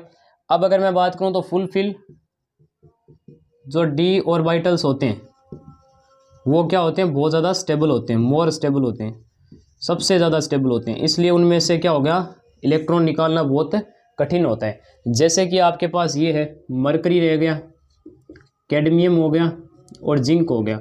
इन तीनों के अंदर अपने पास क्या होता है, इन तीनों के अंदर क्या होता है डी ऑर्बिटल कंप्लीटली फिल्ड होता है। अब कंप्लीटली फिल्ड होने की वजह से इसमें से इलेक्ट्रॉन निकालना बहुत क्या हो जाएगा कठिन हो जाएगा, क्योंकि फुल फिल्ड होते हैं ना वो बहुत ज़्यादा स्टेबल होते हैं। अब स्टेबिलिटी अपनी वो थोड़ी तोड़ेंगे, ठीक है। तो इस वजह से उनकी आयोनाइजेशन एंथैल्पी बहुत ज़्यादा हो जाती है, उसमें से इलेक्ट्रॉन निकालना बहुत कठिन है, बहुत टफ है। और वैसे बात करें तो स्यूडो नोबल गैस कन्फिग्रेशन होता है इनका। बस ट्रिक आप ध्यान में रख लो, मैं बता देता हूँ, यही एंड करते हैं इसको। मजाक, ठीक है, कुछ नहीं, एक मजाक है। मैं का मतलब मरकरी हो गया, ठीक है, जय का मतलब जिंक हो गया, और कै का मतलब कैडमियम Cd हो गया, ठीक है। और इस तरफ ये सिंबल लगा दो, यानी सबसे ज़्यादा आयोनाइजेशन एंथैल्पी मरकरी की होगी, फिर जिंक की, और सबसे लिस्ट किसकी होगी कैडमियम की होगी। समझ में आ गई बात ये? तो ये आप ध्यान में रख सकते हो। तो ये भी अपने पास हो गया, यहाँ तक आपके क्लियर हो गई होगी बात, ठीक है। अब अगर अपन आगे चलेंगे वेरिएबल वैलेंसी के बारे में, यहाँ तक समझ में आ गया होगा। एटॉमिक रेडियस का, मेल्टिंग पॉइंट, बॉइलिंग पॉइंट का मैंने समझा दिया अभी आपको, और मेटालिक कैरेक्टर जो कि सभी की लो आयोनाइजेशन एंथैल्पी हो गया, क्योंकि साइज बहुत बड़ा होता है इनका, डी जो एलिमेंट्स होते हैं वो। एंथैल्पी ऑफ एटोमाइजेशन मैंने बता दिया 5वें पीरियड तक तो ठीक है, पर बाद में क्या होता है इनका कोई रेगुलर ट्रेंड नहीं होता, क्योंकि वहाँ पे क्या होती है डिफरेंट पैकिंग शुरू हो जाती है।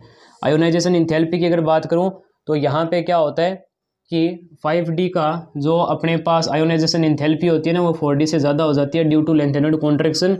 और एक ये मजाक वाला आप ध्यान में रख सकते हो, ठीक है। बाकी का भी अपन करते हैं, तो पहले आप ये नोट कीजिए, उसके बाद अपन आगे चलते हैं, कर लीजिए। तो अब अपने आगे चलते हैं और पढ़ेंगे variable valency and oxidation state के बारे में। देखो कईयों को तो पता ही नहीं होता कि वैलेंसी और ऑक्सीडेशन स्टेट अलग अलग होती है, ठीक है। वो एक ही समझ बैठते हैं कि वैलेंसी और ऑक्सीडेशन क्या है, एक ही है। अब डिफरेंस अगर मैं आपको बताऊं तो वेरिएबल वैलेंसी, वैलेंसी का मतलब तो होता है कंबाइनिंग कैपेसिटी, ठीक है, क्या होती है कंबाइनिंग कैपेसिटी, जबकि ऑक्सीडेशन स्टेट होती है क्या नेट चार्ज ऑन एटम, या फिर किसी भी स्पीसीज पे क्या होना नेट चार्ज आना। तो नेट चार्ज होता है ना वो क्या कहलाता है ऑक्सीडेशन स्टेट, जबकि कंबाइनिंग कैपेसिटी वैलेंसी कहलाती है। देखो वैलेंसी कभी नेगेटिव नहीं होती, ध्यान रखना, ठीक है। जीरो हो सकती है, पॉजिटिव हो सकती है, पर नेगेटिव कभी नहीं होती, जबकि ऑक्सीडेशन स्टेट नेगेटिव होती है, -2 -1 जीरो भी होती है, 1 2 3 ऐसे कुछ भी हो सकता है, पर वैलेंसी कभी नेगेटिव थोड़ी जाएगी। वैलेंसी का मतलब होता है कंबाइनिंग कैपेसिटी, कि एक एटम कितने अदर से जुड़ सकता है। समझ में आ गई ना बात ये? तो ये चीज़ हो गई। अब नेगेटिव में एटम थोड़ी जुड़ेंगे, तो वैलेंसी अलग चीज़ होती है, ऑक्सीडेशन स्टेट अलग चीज़ होती है। ऑक्सीडेशन स्टेट होती है उसके ऊपर नेट चार्ज, ठीक है। तो ये आपको ध्यान में रखना है। अब देखो मैं अगर बात करूँ तो डी ब्लॉक के जो एलिमेंट्स हैं, ठीक है, वो क्या करते हैं वेरिएबल वैलेंसी को शो करते हैं। जैसे आयरन को देख लो, आयरन क्या होता है कई बार 2 और कई बार 3 एटम को साथ में लेके चलता है, जैसे कि FeCl2 और FeCl3। अब इसमें आयरन 2 के साथ जुड़ा हुआ है, इसमें आयरन 3 क्लोरीन के साथ जुड़ा हुआ है, तो इसकी वैलेंसी 2 और उसकी वैलेंसी 3, ठीक है। अब यहाँ पे अगर मैं बात करूँ दूसरी, ठीक है, तो यहाँ पे अपने पास क्या होगा देखो। अब आप कहोगे कि भाई इस पे चार्ज कितना है, तो इस पे चार्ज Fe+2 का है, और इस पे कितना है Fe+3 का है। तो आप कहोगे ये देखो ये वैलेंसी और ये चार्ज है, सेम ही तो आ रहे हैं, पर एक नहीं होते। मैं ये बोल रहा हूँ एक नहीं होते। जैसे कि H2O आप लेते हो ना, तो H2O के अंदर क्या होता है 2 हाइड्रोजन जुड़ते हैं, तो इसमें क्या होता है अपने पास आपको भी पता होगा, इसमें क्या होता है कि ऑक्सीजन की वैलेंसी कितनी होती है, वैलेंसी 2 हो गई क्योंकि 2 एटम्स जुड़ा है, पर ऑक्सीडेशन स्टेट कितनी होती है इसकी -2 होती है, देख सकते हो। -2 और 2 में तो काफ़ी अंतर है, ठीक है। तो ये आपको ध्यान में रखना है। अब बात आती है कि वेरिएबल वैलेंसी भी शो करते हैं प्लस वेरिएबल ऑक्सीडेशन स्टेट भी शो करते हैं। अब वेरिएबल ऑक्सीडेशन स्टेट अगर मानो मेरी, तो यहाँ पे आपके पास बस इतना ध्यान में रखो कि पहली बात है कि वेरिएबल ऑक्सीडेशन स्टेट या फिर वेरिएबल वैलेंसी क्यों शो करते हैं। तो इसके को देखो, यहाँ पे आप ये रीज़न ये लिख सकते हो कि वेरिएबल ऑक्सीडेशन स्टेट या वेरिएबल वैलेंसी क्यों शो करते हैं। तो NS एंड N-1 D, ठीक है, इन दोनों की जो एनर्जी होती है ना वो नियरली क्या होती है, सेम होती है। नियरली क्या होती है, सेम होती है। पहला रीज़न आप ये लिख सकते हो। दूसरा आप यहाँ पे ये लिख सकते हो कि इनमें जो अनपेयर्ड इलेक्ट्रॉन होते हैं, अनपेयर्ड इलेक्ट्रॉन किसके, NS के एंड N-1 D के, ये दोनों ही क्या होते हैं, बॉन्डिंग में पार्टिसिपेट कर लेते हैं, ठीक है, बॉन्डिंग में पार्टिसिपेट करते हैं। तो दोनों ही जब बॉन्डिंग में पार्टिसिपेट करेंगे तो जाहिर सी बात है कि वेरिएबल वैलेंसी इनकी शो होनी है। जैसे कई बार क्या होता है कि जैसे मान लो इसके अंदर 2 इलेक्ट्रॉन है और इसके अंदर मेरे पास जैसे कि मान लो 1 2 3 4, ठीक है, मान लो 4 इसके अंदर क्या है मेरे पास है, अनपेयर्ड इलेक्ट्रॉन है। तो कई बार क्या होता है ये यहाँ पे चला जाता है, तो यहाँ पे जाने से क्या हो जाएगा अपने पास, ये इलेक्ट्रॉन जब एक्साइटेड हो जाएगा और जा क्यों रहा है, एनर्जी लगभग सेम होती है, 1 2 3 4 और 5 कर देगा। तो अब देखो पहले इसमें कितनी वैलेंसी शो हो सकती थी, मान लो +4, कि भाई यहाँ पे 1 2 3 4 और अदर एटम आ सकते थे, पर अब कितने आ सकते हैं, 1 2 3 4 5 6। तो इस वजह से +6 भी ये कई बार दिखा सकता है। तो +4 और +6 वेरिएबल वैलेंसी हो गई ना, तो इस वजह से होता है। तो एक तो पहली बात ये दोनों की एनर्जी सेम है। दूसरा अनपेयर्ड इलेक्ट्रॉन NS और N-1 D दोनों के क्या होते हैं अपने पास बॉन्डिंग में पार्टिसिपेट करते हैं क्योंकि एनर्जी नियरली सेम है। समझ में आ गई बात ये। तो ये आपके हो गया variable oxidation state. Generally D block के एलिमेंट +2 ऑक्सीडेशन स्टेट लगभग शो करते ही करते हैं। स्कैंडियम होता है वो अपने पास +1 की वेरिएबल ऑक्सीडेशन स्टेट शो करता है। ओस्मियम, ठीक है, ओस्मियम और रुथेलियम ये आपके क्या होते हैं, हाईएस्ट ऑक्सीडेशन स्टेट +8 शो करते हैं। इसके बाद आपको ऑक्सीडेशन स्टेट यहाँ पे ज़्यादा से ज़्यादा नहीं देखने को मिलती, हाईएस्ट आपके पास बस इतनी ही है, ठीक है। तो ये हो गई वेरिएबल ऑक्सीडेशन स्टेट। नेक्स्ट है स्टैंडर्ड इलेक्ट्रोड पोटेंशियल। इसकी अगर मैं बात करूँ तो ये ionisation enthalpy plus sublimation energy plus hydration energy के बराबर होता है। समझ में आ गई। अब सब्लिमेशन और आयोनाइजेशन एंथैल्पी का कोई रेगुलर ट्रेंड न होने की वजह से स्टैंडर्ड इलेक्ट्रोड पोटेंशियल, जिसको आप ई नोड ऑफ सेल बोलते हो, उसका भी कोई रेगुलर अरेंजमेंट या फिर रेगुलर ट्रेंड अपने पास नहीं है। बस इतना ही ध्यान में रखो, इनफ, ठीक है। ध्यान रखोगे ionisation enthalpy plus sublimation plus hydration energy, इन सबको मिला के अपने पास कौन सा जो पोटेंशियल बनता है, ठीक है, उसको अपन क्या होते हैं, स्टैंडर्ड इलेक्ट्रोड पोटेंशियल बोलते हैं। और ये क्या होता है अपने पास, इसका कोई रेगुलर ट्रेंड नहीं होता क्योंकि सब्लिमेशन और आयोनाइजेशन एंथैल्पी का कोई रेगुलर ट्रेंड अपने पास नहीं होता, ठीक है। नेक्स्ट बात आती है कलर ऑफ कंपाउंड पे। तो इसमें आपको 3 चीज़ें देखने को मिलती हैं। सबसे पहला तो डी ट्रांजिशन, ठीक है, डी ट्रांजिशन। डी ट्रांजिशन में क्या होता है, जैसे 1 डी का ये मान लो मेरे पास है, ठीक है, 5 है, 1 2 3 4। अब मान लो ये इलेक्ट्रॉन उठ के यहाँ आ जाता है, मान लो इसको कुछ एनर्जी मिल गई, ठीक है। तो जब वापस ये अपनी ये ग्राउंड स्टेट पे आता है ना, तो कुछ एनर्जी को रिलीज करता है। तो वो क्या होती है, एज आपके क्या होती है, वो कलर आपको दिखता है उसका। समझ में आ गया ना। डी ट्रांजिशन का क्या मतलब होता है कि डी का इलेक्ट्रॉन उठ के किसी अदर सेल में चला गया और वापस जब आ रहा था तो कुछ एनर्जी आपकी रिलीज हो गई और वही एनर्जी आपके रंग दिखाती है।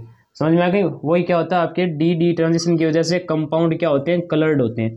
तो कलर्ड कंपाउंड दिखाने का भी एक ये प्रॉपर्टी हो गई। एक ध्यान में रखो, आप मैं बता देता हूँ आपको एक, ठीक है, आप यहाँ से या ध्यान में रखो VBRYOG, ठीक है, विब्रियो जी, ऐसे ध्यान में रख लो। और यहाँ पे अपने पास देखो VBRYOG, यानी कि अगर किसी ने ब्लू कलर की लाइट को क्या किया है, एब्जॉर्ब किया है, तो उसका रंग कैसा होगा, ऑरेंज होगा। कोरेस्पॉन्डिंग ध्यान में रखना है। अगर किसी ने ऑरेंज कलर की वेवलेंथ को एब्जॉर्ब किया है तो उसका रंग क्या होगा, ब्लू होगा। अब किसी ने येलो कलर की लाइट को एब्जॉर्ब किया तो उसका रंग कैसा होगा, वॉयलेट होगा। किसी ने रेड कलर की अगर अपने पास वेवलेंथ को एब्जॉर्ब किया तो उसका कलर ग्रीन होगा। तो ऐसे आपको ध्यान में रख सकते हो। डी ट्रांजिशन का ये आपका क्या निकल के आता है, एक मेन पॉइंट निकल के आता है।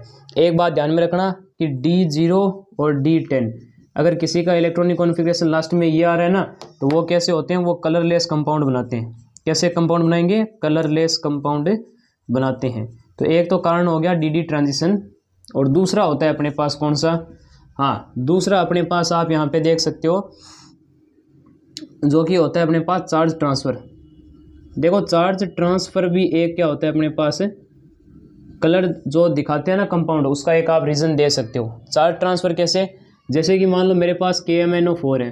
अब KMnO4 में अगर मैं पूछूं मैंगनीज़ की ऑक्सीडेशन स्टेट कितनी है, तो इसको आप X मान लो। पोटेशियम पे 1 होती है और ऑक्सीजन पे कितनी होती है बताओ, प्लस का 4 है और 1 पे कितनी होती है माइनस का 2, बराबर कितना हो गया, ये 0 हो जाएगा। तो 1 + x और माइनस का क्या हो जाएगा यहाँ पे 8, ठीक है, इक्वल टू 0। तो x की वैल्यू कितनी आएगी, उधर जाके +7 आएगी। यानी मैंगनीज इस अवस्था में कितने पे है, +7 अवस्था में। समझ में आ गई। मैंगनीज आता कितने पे है, मैंगनीज आता है 25 पे। आर्गन तक तो सेम रहेगा, आपको भी पता होगा, ठीक है। 3D और 4s के अंदर 2 हो गए तो बचे कितने 5 इसमें चले जाएंगे। अब +7 है ना, +7 मतलब क्या हो जाएगा, 2 यहाँ से इलेक्ट्रॉन चले गए और 5 यहाँ से चले गए, यानी दोनों के अंदर 0 0। अब 3D के अंदर हिसाब से 0 है तो कलरलेस कंपाउंड होना चाहिए, ठीक है। पर ये अपने पास कैसा कलर दिखाता है, ठीक है, ये आपके मैरून कलर दिखाएगा आपके पास। KMnO4 होता है ना, उसके क्रिस्टल होते हैं ना, वो क्या होते हैं, डार्क वॉयलेट कलर के दिखते हैं। अब वो रंग क्यों आता है वो बता दो, वो चार्ज ट्रांसफर के कारण होता है। एक्चुअली क्या होता है कि ऑक्सीजन पे -2 होता है ना, तो ऑक्सीजन क्या करता है, O-1 और 1 इलेक्ट्रॉन ले लेते, ये 1 इलेक्ट्रॉन बाहर फेंकेगा। अब ये 1 इलेक्ट्रॉन क्या करता है, मैंगनीज Mn+7 क्या करता है, ये 1 इलेक्ट्रॉन लेके और Mn+6 बना लेता है, ठीक है। तो इलेक्ट्रॉन चला गया ना, एक्साइट होगी, तो ट्रांजिशन हो जाएगा। यहाँ पे ट्रांजिशन होने की वजह से ये रंग क्या, ये अपने पास कंपाउंड क्या करता है, कलर दिखाता है। तो समझ में आ गई ना। चार्ज ट्रांसफर में क्या होगा, चार्ज ट्रांसफर कर दिया गया।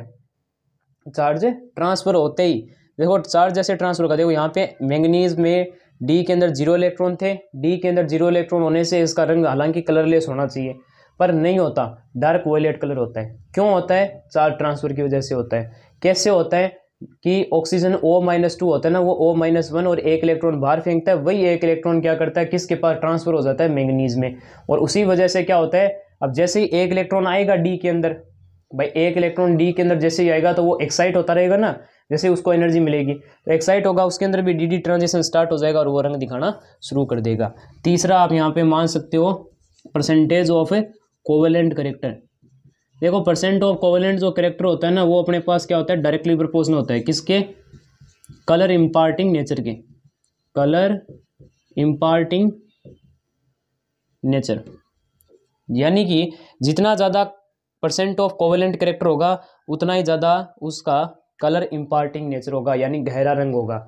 समझ में आ गई। ये फजान्स रूल के अकॉर्डिंग होता है। जैसे कि मान लो मेरे पास यहाँ पे मैंने ले लिया AgCl, AgBr और AgI, ठीक है।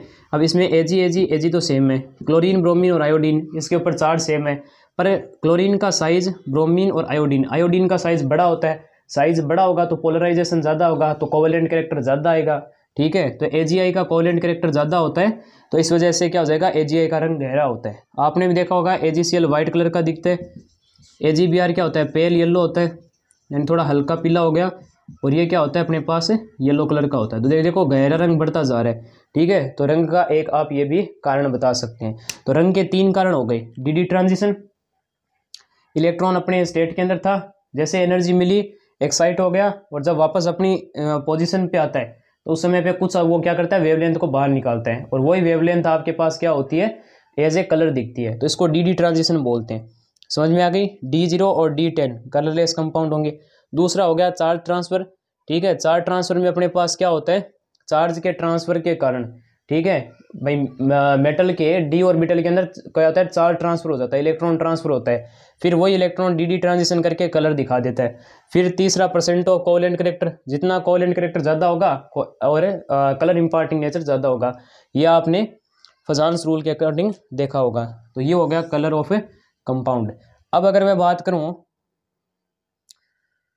जगह ही नहीं है कहाँ बात करूँ, चलो पहले आप ये इतना है वो नोट करो, उसके बाद है वो मैं समझाता हूँ, ठीक है, नोट कीजिए। तो अब अपने आगे चलें, ठीक है। और अब अपन पढ़ेंगे किसके बारे में, मैग्नेटिक प्रॉपर्टी के बारे में, ठीक है। तो 9th देखो मैग्नेटिक प्रॉपर्टी। मैग्नेटिक प्रॉपर्टी में देखो आप 11th में और सब जगह पे पढ़ते आ रहे हो, सॉलिड स्टेट में भी पढ़ा होगा कि अगर अपने पास क्या है, एक भी अनपेयर्ड इलेक्ट्रॉन दिखता है तो अनपेयर्ड इलेक्ट्रॉन के कारण क्या आता है, पैरामैग्नेटिज्म आता है, ठीक है, पैरा मैग्नेटिज्म आता है। पैरामैग्नेटिज्म का क्या मतलब हो गया कि मैग्नेटिक फील्ड में क्या होता है, हल्का सा या फिर वीकली क्या होता है, अट्रैक्ट होता है कंपाउंड। और पेयर्ड इलेक्ट्रॉन अगर होते हैं ना सारे, अगर इलेक्ट्रॉन सारे कैसे हैं, पेयर्ड फॉर्म में, तो वो डायामैग्नेटिज्म दिखाता है। डायामैग्नेटिज्म का क्या मतलब हो गया, डायामैग्नेटिज्म का ये मतलब हो गया कि मैग्नेटिक फील्ड में क्या होगा, वीकली क्या होगा अपने पास, रिपेल्सन या रिपल्सन होगा अपने पास। ठीक है, तो ये चीज़ हो गई। अब अगर मैं बात करूं तो यहाँ पे आप निकालते हो मैग्नेटिक मोमेंट। ठीक है, मैग्नेटिक मोमेंट जिसको अपन क्या बोलते हैं, जिसको बोहर ने खोजा था, इसका वैल्यू है वो म्यू इक्वल टू। अब अपने पास देखो यहाँ पे अगर मैं बात करूं तो म्यू की जो वैल्यू है मैग्नेटिक मोमेंट, वो आपको मैग्नीट्यूड ऑफ पैरामैग्नेटिज्म बताती है। समझ में आ गई ना मेरी बात ये। अब यहाँ पे अंडर द रूट इसका फॉर्मूला होता है n+2 बोहर मैग्नेट्रॉन। ठीक है, और n की क्या वैल्यू होती है, नंबर ऑफ अनपेयर्ड इलेक्ट्रॉन्स। ठीक है, तो यहाँ से आप म्यू की वैल्यू कैलकुलेट कर सकते हो। n की जो भी वैल्यू आती है, ठीक है, तो उसमें आप क्या करोगे, 0.75 जोड़ देना, नियरली आपका आंसर एकदम करेक्ट आएगा। ठीक है, तो ये आपको ध्यान में रखना है। 10वां देखो, ये हो गया कैटालिटिक प्रॉपर्टी। आपको भी पता होगा कि केमिस्ट्री के अंदर जितने भी कैटालिस्ट हैं लगभग 90% कहाँ से उठाए जाते हैं, डी ब्लॉक से उठाए जाते हैं। तो कैटालिटिक प्रॉपर्टी होती है ना, वो डी ब्लॉक दर्शाते हैं। कारण इसका क्या है, कारण सबसे पहला आप ये लिख सकते हो कि सरफेस एरिया क्या होता है, ज़्यादा होता है। ठीक है, डी ब्लॉक के एलिमेंट का सरफेस एरिया ज़्यादा होता है। दूसरा आप यहाँ पे ये कारण यहाँ पे लिख सकते हो कि इनके पास क्या होते हैं, वैकेंट डी ऑर्बिटल्स होते हैं, वैकेंट डी ऑर्बिटल्स होते हैं।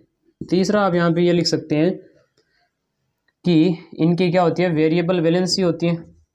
ठीक है, वेरिएबल वैलेंसी या फिर वेरिएबल ऑक्सीडेशन स्टेट होती है, और इस वजह से ये क्या करते हैं, अनस्टेबल क्या बना लेते हैं, इंटरमीडिएट बना देते हैं। और अनस्टेबल इंटरमीडिएट बनाने के बाद ये क्या करते हैं, अनस्टेबल है, इसका मतलब क्या होगा, स्टेबिलिटी पाने के लिए वो क्या कर देगा, प्रोडक्ट में कन्वर्ट कर देता है। तो ये चीज़ हो गई। तो सरफेस एरिया ज़्यादा, vacant D orbital, variable valence या ऑक्सीडेशन स्टेट और अनस्टेबल इंटरमीडिएट बनाने की क्षमता, ये सबको मिला के क्या होता है, ये डी ब्लॉक के एलिमेंट ज़्यादा रखते हैं, इस वजह से ये कैटालिटिक प्रॉपर्टी को शो करते हैं। ठीक है, ये चीज़ है। फिर मैं बात बताऊं तो इंटरस्टिशियल कंपाउंड फॉर्मेशन क्या होता है। अगर कोई भी आपके पास क्रिस्टल लेटिस है एकदम प्योर, जैसे मान लो कि आपने क्या किया, तांबे का एकदम प्योर क्रिस्टल लिया। ठीक है, तांबे का यानी कि कॉपर का, और कॉपर के मान लो को जो बीच में वॉइड्स होते हैं, जो आपने सॉलिड स्टेट के अंदर पढ़े थे वॉइड्स, उन वॉइड्स के अंदर अगर अपने पास क्या होते हैं, कुछ छोटे छोटे एटम जैसे हाइड्रोजन, कार्बन, ऑक्सीजन जैसे हो गए, तो ये एटम अगर बीच में ट्रैप हो जाते हैं, ठीक है, एकदम प्योर क्रिस्टल के अंदर वॉइड्स के अंदर अगर छोटे छोटे एटम जैसे हाइड्रोजन, कार्बन और ऑक्सीजन जैसे एटम अगर क्या होते हैं, कैद हो जाते हैं, ट्रैप हो जाते हैं, तो वो कंपाउंड क्या कहलाता है, इंटरस्टिशियल कंपाउंड कहलाता है। इंटरस्टिशियल कंपाउंड के अंदर फिजिकल प्रॉपर्टी चेंज होती है, ना कि केमिकल प्रॉपर्टी। बस इतना ध्यान में रखो, इनफ है। अब आ जाओ अगले पे, एलॉय फॉर्मेशन यानी मिश्र धातु बनाना। दो मेटल का मिक्सर क्या कहलाता है, एलॉय कहलाता है। इसके एग्जाम्पल आप ध्यान में रख लो। सो जैसे ब्रॉन्ज हो गया, ठीक है, कांसा, हिंदी में क्या बोलते हो उसको, कांसा बोलते हो। इसमें कॉपर और टिन होता है। ठीक है, कांसा यानी कि कॉपर और टिन। ठीक है, और ब्रास के अंदर क्या होता है, यानी पीतल के अंदर कॉपर और जिंक का मिक्सर होता है। समझ में आ गई होगी बात ये। तो ये आप यहाँ पे ध्यान में रख सकते हो। तो ये सारी अपन ने क्या कर दी, प्रॉपर्टी पढ़ ली। सबसे पहले एटॉमिक रेडियस के बारे में पढ़ा, इसका ट्रेंड पढ़ा, melting point, boiling point, metallic character, enthalpy of atomisation, ionisation enthalpy, variable valency and oxidation state, standard electrode potential, colour of compound, magnetic property, catalytic property, interstitial compound formation and alloy formation के बारे में अपन ने पढ़ा। अब अपन पढ़ते हैं कि MnO4 यानी पोटेशियम परमैंगनेट, और यहाँ पे अपन पढ़ेंगे पोटेशियम डाइक्रोमेट के बारे में। ठीक है, तो पहले आप ये नोट कीजिए, उसके बाद अपन आगे चलते हैं। नोट कर लीजिए। नेक्स्ट देखिए, इसके प्रिपरेशन मेथड जो आपके रहेंगे वो आप है वो पढ़ के और उसको रटना है बस। ठीक है, मेन जो काम है इसका मैं बता देता हूँ आपको। देखो, एक तो आपके दे रखा है पोटेशियम डाइक्रोमेट, जो कि अपने पास क्या होता है, K2Cr2O7, एंड एक है आपके पास पोटासियम परमैंगनेट। ठीक है, पोटासियम परमैंगनेट। तो परमैंगनेट के अंदर आप यहाँ पे देखोगे KMnO4 होता है ये। ठीक है, KMnO4 होता है और एसिडिक मीडियम में ये बिहेव करते हैं किसके जैसे, strong oxidising agent, strong oxidising agent के जैसे ये बिहेव करते हैं। समझ में आ गई। अब इसके लिए आप बस एक ट्रिक ध्यान में रख लो, आपका काम हो जाएगा। ठीक है, ट्रिक क्या है, फ्यूज़न, 4 S लगा देना। ठीक है, फ्यूज़न, स्पेलिंग ही बहुत खतरनाक है। ठीक है, फ्यूज़न ध्यान में रखो। F का मतलब क्या हो गया, F का मतलब हो गया कि अगर पोटेशियम परमैंगनेट और पोटेशियम परमैंगनेट और पोटेशियम डाइक्रोमेट को अगर आप क्या करोगे, किसी भी सॉल्यूशन के अंदर डालते हो जिसके अंदर अगर Fe+2 की आयन है, तो ये क्या करते हैं, उसको Fe+3 में कन्वर्ट कर देते हैं। देखो कितना बढ़िया काम कर रहे हैं। ठीक है, यू ऐसे साइलेंट में रहे। अब S का मतलब हो गया कि SO4, ठीक है, सॉरी यहाँ पे क्या जाएगा, SO3-2 को ये क्या कन्वर्ट करता है, SO4-2 में कन्वर्ट कर देता है। H2S को ये S में कन्वर्ट कर देता है। देख रहे हो यहाँ पे ऑक्सीडाइजिंग एजेंट है, ये ऑक्सीडाइज कर रहा है और खुद रिड्यूस हो रहा है। समझ में आ गई बात। ये SN+2 को ये कन्वर्ट कर देता है, SN+4 के अंदर कन्वर्ट करता है। समझ में आ गई बात। ये चीज़ समझ में आ गई होगी आपकी। और यहाँ पे SO2 को भी ये किस में कन्वर्ट करता है, SO4-2 में। ठीक है, इस I का मतलब है I- को कन्वर्ट कर देता है ये I2 में। O का मतलब हो गया ऑक्सीलेटो, ऑक्सीलेटो क्या होता है, C2O4-2 को कन्वर्ट कर देता है CO2 में। और N का मतलब यहाँ पे हो गया कि नाइट्राइट, NO2- को ये कन्वर्ट कर देता है NO3- में, यानी नाइट्राइड में कन्वर्ट कर देता है। समझ में आ गई बात। ये तो ये आपको ध्यान में रखना है। ये F का मतलब हो गया Fe+2 को Fe+3 में, SO3-2 को SO4-2 में। ठीक है, H2S को S में, SN+2 को SN+4 में, SO2 को SO4-2 में, I- को I2 में, ऑक्सीलेटो को CO2 में, नाइट्राइट को नाइट्राइट में। समझ में आ गई बात। ये तो ये आपको बस ध्यान में रखना है, ये ट्रिक ध्यान में रखो, आपके क्वेश्चन हो जाएंगे। ठीक है, स्ट्रक्चर और जो प्रिपरेशन मेथड, फिजिकल प्रॉपर्टी रटने वाली चीज़ है वो बुक से आप रट सकते हैं या फिर नोट्स में आपको मिल जाएंगे, वहाँ से आप जाके याद कर लीजिए। इनफ। अब आपके जो क्वेश्चन रहेंगे उसके अंदर कैसे रह सकता है, जैसे मान लो मैंने FeCl2 लगा दिया, ठीक है, और इसके अंदर मान लो मैंने क्या डाल दिया, ये KMnO4 डाल दिया। ठीक है, KMnO4 डाल दिया और आपसे पूछा आगे क्या बनेगा, तो Fe+3 में कन्वर्ट हो जाएगा। ठीक है, तो ऐसे आपके क्वेश्चन पूछे जा सकते हैं। जैसे H2S है, उसके अंदर मान लो आपने क्या डाला है, KMnO4 डाल दिया, तो यहाँ से ये किस में कन्वर्ट हो जाएगा, ये कन्वर्ट किस में हो जाएगा, सल्फर में हो जाएगा। सब में ऑक्सीडेशन हो रहा है, आप देख लो, +2 से +3 में जा रहा है। ठीक है, यहाँ ऑक्सीजन का एडिशन हुआ है, यहाँ हाइड्रोजन का रिमूवल हुआ है, यहाँ पर भी ऑक्सीडेशन स्टेट बढ़ी है, तो सब जगह पे यही हो रहा है। ठीक है, तो पहले आप ये नोट कीजिए, उसके बाद है वो अपन F ब्लॉक का एक छोटा सा इंट्रोडक्शन देके और ये अपन चैप्टर खत्म करेंगे। नोट कर लीजिए। तो अब अपने आगे चलते हैं और पढ़ते हैं F ब्लॉक एलिमेंट्स के बारे में। आपको एलिमेंट जानने की कोई खासी ज़रूरत नहीं है।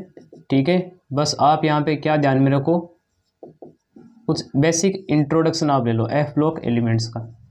F ब्लॉक एलिमेंट्स क्या हो जाएंगे, वो एलिमेंट्स जिसमें लास्ट इलेक्ट्रॉन F सबसेल के अंदर एंटर करेगा। ठीक है, और इसका जो जनरल इलेक्ट्रॉनिक कॉन्फ़िगरेशन होता है वो होता है NS। ठीक है, 0 से लेके 2 इलेक्ट्रॉन, और N-1 D के अंदर 0 या तो 1 इलेक्ट्रॉन रहता है, और N-2 F के अंदर 1 से लेके 14 इलेक्ट्रॉन तक हो सकते हैं। ठीक है, तो ये इसका जनरल इलेक्ट्रॉनिक कॉन्फ़िगरेशन हो गया। अब अगर मैं यहाँ पे बात करूँ तो आप यहाँ पे देखो, ये है अपने पास लेंथेनॉइड्स।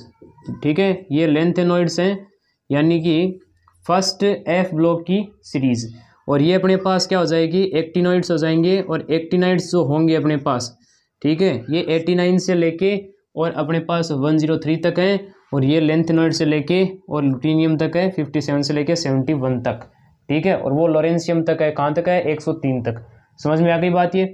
ये चीज़ है। अब अगर मैं बात करूँ तो जितने भी लेंथेनॉइड और एक्टिनॉइड हैं, ठीक है, ये सारे कहाँ पर बिलोंग करते हैं, लेंथेनॉइड्स एंड एक्टिनॉइड्स, ये सारे के सारे कौन से ग्रुप से बिलोंग करते हैं, तो ग्रुप नंबर 3 से।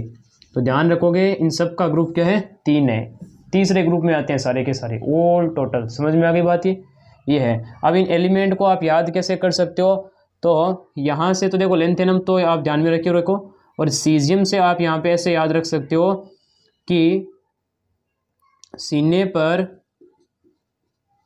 पर नदियाँ प्रेम की समाई, ठीक है, यूं दिल, सॉरी ये यहाँ पे आप ऐसे लिख सकते हो, यूं गदगद तब दिल हुआ अरे अरे तुम ये भी लूट लो। ठीक है, तो ये आप ऐसे ध्यान में रख सकते हो, सीने पर नदियाँ प्रेम की, ऐसे याद रखो। ठीक है, सीने पर नदियाँ प्रेम की यूं समाई, ठीक है, समाई यूं गदगद तब दिल हुआ अरे तुम ये भी लूट लो। ऐसे आप ध्यान में रख सकते हो। इसका कैसे ध्यान में रखो, एक्टिनियम तो आपको पता ही होगा, और यहाँ से आप ध्यान में कैसे रख सकते हो, थोरियम से आप ऐसे याद रखो, थोरियम से या एक्टिनियम से ध्यान में रख लो। एक्टिनियम से आप क्या ध्यान में रखोगे, देखो आप यहाँ से ऐसे ध्यान में रखो कि अरे थोड़े पहलवान, ठीक है, उनसे निपटेंगे, ठीक है, पुराने आम कम बिकेंगे, ठीक है, कैफ़े में ऐसे फरमाओ मैडम नाश्ता लाओ। ठीक है, तो ऐसे आप यहाँ पे इसको याद कर सकते हैं। ठीक है, तो अरे थोड़े पहलवान उनसे निपटेंगे, पुराने आम कम बिकेंगे, कैफ़े में ऐसे फरमाओ मैडम नाश्ता लाओ। ठीक है, ऐसे ध्यान में रखो। और इसको कैसे ध्यान में रखोगे, सीने पर नदियाँ प्रेम की समाई यूं गदगद तब दिल हुआ अरे तुम ये भी लूट लो। अगर याद करना चाहो तो याद कर लो, सबसे बढ़िया है, नहीं करना चाहते तो कोई दिक्कत नहीं है। अगर मैं लेंथेनॉइड्स की यहाँ पे बात करूँ तो लेंथेनॉइड्स में अपने पास मेन मेड बहुत कम एलिमेंट्स हैं, और इनका general electronic general oxidation state होता है वो +3 होता है लगभग, ऑलमोस्ट। ठीक है, ये चीज़ है। एक्टिनियम का तो मोस्टली +3 होता है लगभग, ठीक है, लगभग से भी ज़्यादा आप मान सकते हो, +3 होता है। वो तो और भी बहुत सारी दिखाता है, +5 +4 ठीक है 2 तक ये सारी दिखा सकता है। समझ में आ गई। ये ऑक्सो कंपाउंड नहीं बनाते, ये ऑक्सो कंपाउंड बनाते हैं। यूरेनियम बहुत सारे UO3- जैसे कंपाउंड यहाँ पे ऑक्सो कंपाउंड बनाता है, जबकि वो ऑक्सो यानी ऑक्सीजन से जुड़ा हुआ कोई कंपाउंड नहीं बना सकता।